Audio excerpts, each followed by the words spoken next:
किस वक्त अपना रुख बदल लेगी ये कोई नहीं जानता। कब फूलों से भरी बगिया उजड़कर खाक हो जाएगी, कब मैदान बंजर रेगिस्तान हो जाएगा और कब खुशियों से भरी जिंदगी मायूस हो जाएगी, ये कोई नहीं जानता।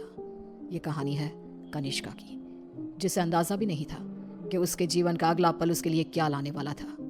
एक ऐसा अंधेरा जो हमेशा के लिए उसकी खुशियों को खा जाने वाला था। मम्मा, तुम कब से तैयार हो रही हो और कितनी देर? जल्दी चलो ना, हम लेट हो जाएंगी। अभी आई लाडो, बस 2 मिनट, साड़ी तो पहनने दे। लगता है आप भूल गई है कि आज मेरी कॉन्वोकेशन सेरेमनी है और मैं फर्स्ट आई हूँ। आज के दिन मैं लेट नहीं हो सकती मम्मा। इसीलिए तो समय लग रहा है लाडो। जिसकी बेटी फर्स्ट आई है उसे तैयार भी तो फर्स्ट क्लास होना पड़ेगा ना। कनिष्का बचपन से ही पढ़ाई में बहुत तेज थी। हमेशा फर्स्ट आना, एक्स्ट्रा करिकुलर एक्टिविटीज में पार्टिसिपेट करना और अपने घर वालों का नाम रोशन करना, ये सब उसके लिए आम था। हड़बड़ाते हुए अपनी मम्मी और पापा के साथ कनिष्का अपने कॉन्वोकेशन में चली जाती है। I must say Mr and Mrs Verma, you are very lucky जो आपके घर इतनी होनहार बच्ची पैदा हुई, वरना इस उम्र में तो अक्सर लड़के और लड़कियां भटक जाते हैं।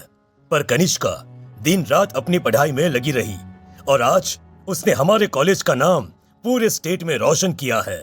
स्टेज पर जाकर कनिष्का अपनी डिग्री लेती है। उसके लिए आज का दिन बेहद खुशी का था और वो इस पल को हमेशा के लिए कैद कर लेना चाहती थी। चारों तरफ खुशी का माहौल था। तभी कनिष्का की फ्रेंड्स उसके पास आती हैं। कनिष्का, इस बार तो हमें पार्टी चाहिए। हर बार तो बचकर निकल जाती है। अरे कौन सी मेरी जॉब लग गई है, इतनी भी बड़ी बात नहीं हुई है। अब बस लंदन यूनिवर्सिटी में मेरा एडमिशन हो जाए तब पार्टी पक्की।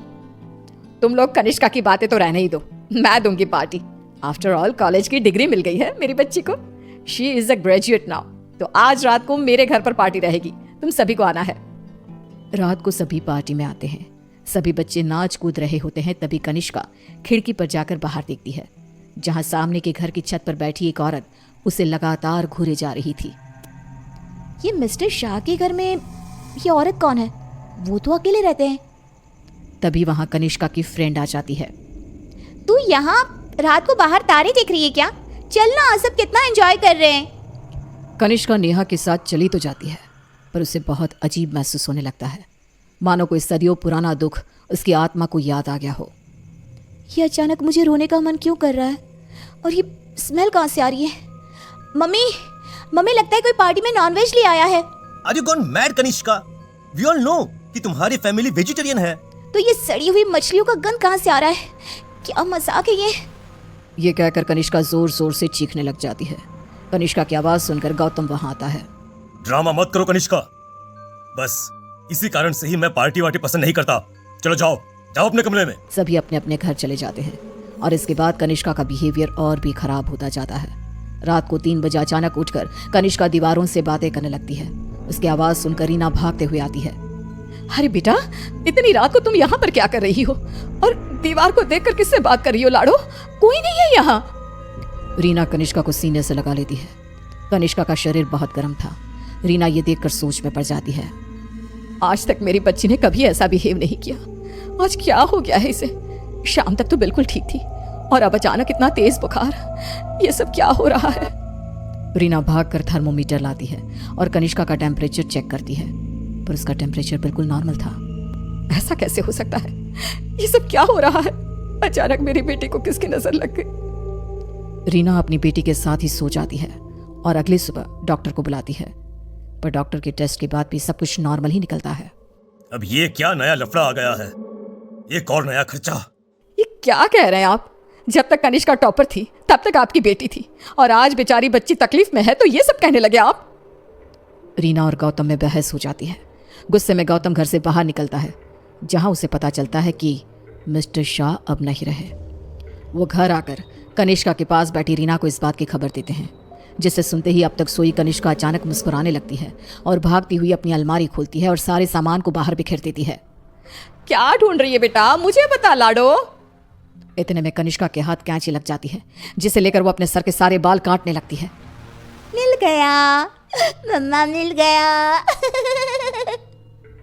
ये क्या किया तूने? अरे क्या हुआ है लाडो तुझे? मुझे पता, तूने कल से कुछ खाया भी नहीं। कुछ खा ले बेटा, कमजोर हो जाएगी। पेट भर गया है।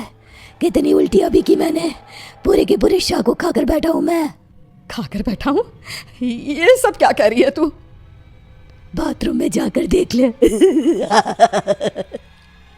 रीना बाथरूम में जाती है जहां बेसिन में नीले रंग की उल्टी थी जिसमें मांस के टुकड़े थे, जिसे देखकर रीना को भी उल्टी आने लगती है। वो भागकर वापस कनिष्का के कमरे में आती है। सुनिए जी, हमें जल्द से जल्द कनिष्का को किसी पंडित जी के पास ले जाना होगा। ये कुछ और ही है। आज के जमाने की होकर तुम ये सब क्या कह रही हो? ऐसा कुछ नहीं होता। गौतम अपनी पत्नी की बात को इग्नोर कर देता है। इसी तरह दिन बीतने लगते हैं। भूखी रहने के कारण अब कनिष्का के शरीर की हड्डियां भी दिखने लगती है। उसकी आंखों के नीचे काले गड्ढे आ चुके थे। अब मैं किसी की नहीं सुनूंगी, बहुत हुआ। रीना अपनी जान पहचान के एक पंडित जी को अपने घर पर लेकर आती है, जो कनिष्का की हालत देखकर ही समझ जाते हैं। बच्ची की हालत बहुत खराब है, इसे मैं नहीं संभाल पाऊंगा। ये मेरे गुरुजी ही कर सकते हैं, जो कुछ ही दिन पहले साधना के लिए हिमालय जा चुके हैं। रीना हर तरफ हाथ पैर मारती है कि कहीं कोई रास्ता दिख जाए। फिर उसे घोस्ट कैचर के बारे में पता चलता है। डूबते को तिनकी का सहारा समझ रीना उनकी टीम को भी अपने घर पर बुला लेती है और वो लोग कनिष्का से पूछताछ शुरू कर देते हैं। क्या आई हो तुम और कौन हो? कितनों के नाम बताऊं? मतलब तुम एक से ज्यादा हो, एक से ज्यादा हो इस लड़की के शरीर में। बताओ बताओ कितने हो? हम 42 प्रेत हैं। कनिष्का की बात सुन वहां मौजूद सब लोग हैरान रह जाते हैं। उसके शरीर में बसे इन प्रेतों को निकालना अब किसी के बस में नहीं रह गया था।